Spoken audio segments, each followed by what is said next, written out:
Contos da Meia-Noite. O texto a seguir pode conter descrição de violência, portanto, fique atento aos gatilhos. O dia em que as nuvens caíram. Texto de Adriano Siqueira. Segure direito essas correntes. Eu dizia em voz alta para o meu amigo Roberto. É fácil falar, Eric. Esses contaminados não têm muito senso de direção. Respondia Roberto, olhando para os lados e segurando o fuzil. Enquanto caminhávamos pelas ruas desertas do centro da cidade de São Paulo, ficava pensando em como tudo isso começou.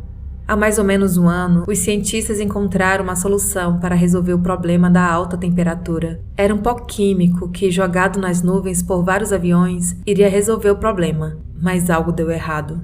Não sei exatamente o que houve. Cheguei a ouvir que os elementos testados aqui no solo sofreriam alterações na atmosfera. Seja lá como for, as nuvens ficaram pesadas e sólidas e começaram a cair. Isso não deveria ser um problema tão grande, mas as nuvens se transformaram numa gelatina enorme e quando entrava em contato com a água, essa também ficava naquele estado. Os humanos que a tocavam ficavam como mortos-vivos, verdadeiros zumbis, caminhavam sem rumo, sem cérebro. O caos tomou conta da cidade. Em vários locais não havia mais água, só gelatina. E as usinas hidroelétricas pararam de funcionar. Em pouco mais de uma semana não tinha mais energia elétrica. O exército tomou conta da cidade. A população ficou em pânico. Em pouco tempo, as ruas ficaram desertas e com a falta de água, tivemos que nos mudar para vários outros lugares. Passamos a usar máscaras, pois o ar tornou-se seco demais e nunca mais choveu. Estranhamente, os postos científicos começaram a aparecer, procurando candidatos para caçar os humanos que haviam tocado nas nuvens. Eles os chamavam de contaminados. Em troca, eles davam água potável. Não havia muita escolha. Eu nunca havia caçado alguma coisa na minha vida, mas por causa da sede, eu me apresentei nestes postos e recebi muitas correntes e uma arma para proteger o rebanho de zumbis dos saqueadores que estavam sempre por perto. Conheci uma cientista muito intrigante. Ela se chamava Crisla. Uma pessoa bem reservada, mas que sabia muito sobre os efeitos das nuvens e de como era a contaminação. Crisla mostrava que capturar os contaminados era apenas parte de um grande plano, e por mais que eu perguntasse, ela nunca respondia.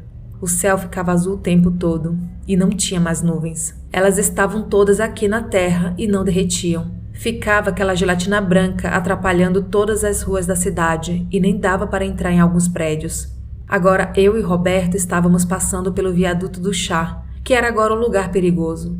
Uma boa parte do viaduto tinha nuvens pelo chão e não podíamos tocar nelas porque a contaminação era rápida. Passávamos com cuidado. Tínhamos 30 contaminados nas correntes e não queríamos que tudo se perdesse. Estávamos atentos aos perigos quando ele gritou. Olhe lá, Eric. Um contaminado sozinho. Vou pegá-lo. Fica aí que já volto. Roberto sabia o que fazia. Era perto, uns 50 metros. Para ele seria fácil. Quando chegou perto do contaminado, 3 homens armados apareceram. Eles estavam escondidos por detrás do pequeno muro da beirada do viaduto. Solte a arma e entregue todos os seus contaminados. O homem de barba dizia. Assustado, eu atirei primeiro e matei um dos homens. Roberto pulou nos outros 2 e eles caíram e entraram em contato com a nuvem que estava no chão. Eu gritei e corri para perto.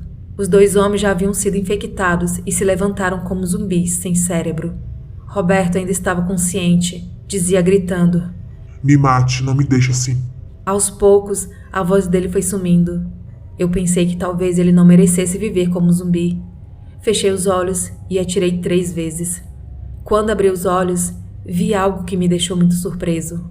Onde havia buracos das balas, estava saindo um líquido que não era sangue, mas parecia água. Eu queria tocar. Fiquei com medo do que a cientista dissera sobre ser contaminado, mas eu precisava saber. Toquei o dedo no buraco da bala do corpo do Roberto e experimentei o líquido. Era exatamente o que eu pensava. Era água potável. Coloquei a boca no buraco da bala e tomei a água toda. Depois de saciar minha sede, olhei para os contaminados e fiquei pensando nas respostas. Os cientistas sabiam. Eles não tinham água. Ela vinha dos contaminados. Mas qual era o intuito deles? Fazer um reservatório de água só com os contaminados? Eu podia muito bem ficar aqui e matar todos esses contaminados e teria água por mais uma semana. Porém, eu queria respostas. Peguei os contaminados pela corrente e os levei para o posto onde estava a cientista Crisla. Chegando lá, ela mal olhava para mim. Ela só se preocupava com os contaminados. Eu precisava de respostas. Então, comecei a fazer as perguntas. O que pretende fazer com eles? Transformá-los em um grande reservatório? Eric, acho que isso é uma informação confidencial. Eu a segurei pelo braço e ela puxou tão forte que raspou o braço no cadeado da corrente, rasgando um pouco da sua pele. Ela colocou a mão rapidamente no braço, mas foi inevitável. Vi água saindo do seu braço. Fiquei enfurecido. Eu matei o meu amigo e você tinha cura? Não tem cura. Eu já estava contaminada antes das nuvens caírem. Sentei em uma cadeira, coloquei os pés na mesa e disse: Pode me contar tudo ou todos vão saber que você é uma contaminada.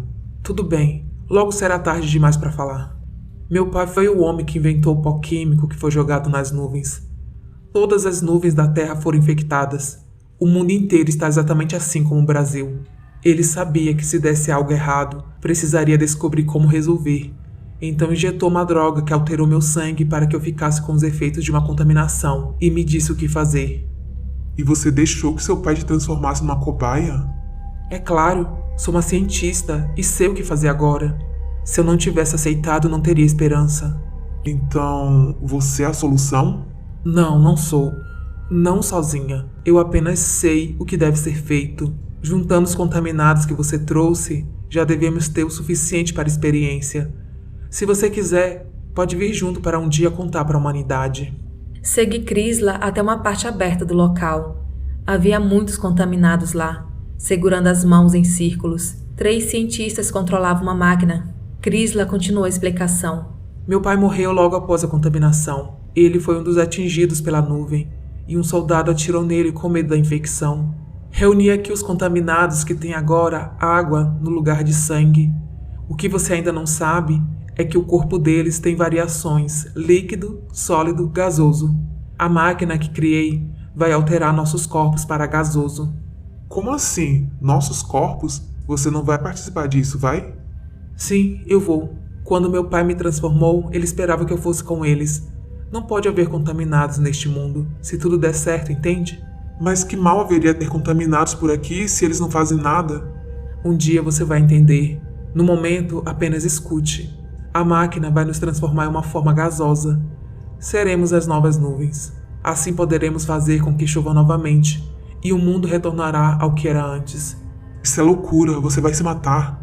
Você tem algo mais importante para fazer, Eric. Tem que procurar mais contaminados. Eles podem destruir o mundo. Crisla, do que você está falando? Eles não têm cérebro, são inofensivos. Apenas faça o que eu mando, está bem? Eu tenho que ir. Crisla foi até o círculo onde os contaminados estavam. Não havia o que fazer. Ela tinha a missão dela e eu a minha. Fiquei assistindo a tudo. Raios atingiram a todos que estavam naquele círculo e todos caíram. Começaram a se transformar em uma grande nuvem gasosa e foram subindo para o céu e desapareceram. Fiquei olhando tudo. Todos estavam olhando para o céu. Tudo ainda estava azul. Ficamos um bom tempo esperando algo, um sinal, até que o azul do céu foi ficando mais e mais claro e apareceu uma pequena nuvem cinza. Ela estava cheia de eletricidade. Raios começaram a atingir o chão por toda a nossa volta. Todos tentavam se proteger. Eu corri mais do que podia. Saí do local e quando cheguei à rua, vi uma mulher contaminada e um soldado que a arrastava pela corrente. Um poste atingido por um raio caiu sobre o soldado. Isso causou uma ferida enorme em sua cabeça e o sangue espirrou na mulher. Ela passou a língua no sangue e começou a olhar para os lados. Rapidamente balbuciou algumas palavras e experimentou mais sangue do soldado. Ficou alguns minutos tomando sangue e olhando para os lados até que me viu e gritou: Você, pare aí, quero respostas. Ela jogou o corpo do soldado como se fosse uma caixa de papelão. Começou a correr para onde eu estava. Agora ela pensava, falava e era muito forte. Entendi o que Crisla falou. Mate todos os contaminados. É claro, se eles tinham água no corpo, o que eles tomariam para matar a sede? Sangue. Eu corri como pude, mas ela era muito rápida e me agarrou. Por alguns segundos pensei que tudo iria terminar ali, até que começou a chover. A chuva era intensa e muito forte. A contaminada gritava de dor. Seu corpo começou a derreter e foi se misturando à água. Eu me levantei aos poucos. Crisla conseguiu. Ela fez o mundo voltar ao normal. A sua missão foi um sucesso. Agora era a minha vez de completar minha missão. Encontrar todos os contaminados do planeta antes que eles tomassem sangue.